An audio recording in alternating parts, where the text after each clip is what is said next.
دا نکا محمد ایڈا سونا ہے انہاں دا وڈا محمد کڈا سونا ہوئے گا جنہاں دا چھوٹا محمد ایڈا سونا ہے انہاں دا وڈا محمد کڈا سونا ہوئے گا حضور میاں محمد بخش صاحب رحمت اللہ تعالی علیہ آپ دے کول ایک بندہ گیا نا انہیں کہا جی تسی محمد ہو جیدہ دنی کلمہ پڑھ دیئے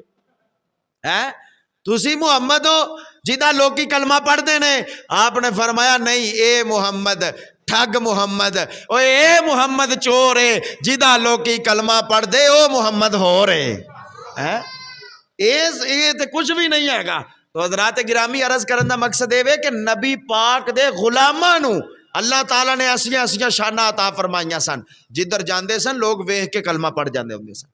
جدھر جاندے سن لوگ انہاں دیاں عادتاں ویکھ کے کلمہ پڑھ جاندے ہوندے سن لیکن آج اسی مسلمان اگر ذلیل اور رسوا ہونے پہ وجہ ایک ہی ہے کہ اساں اپنے مصطفیٰ دیاں سنتاں نو چھڑ دیتا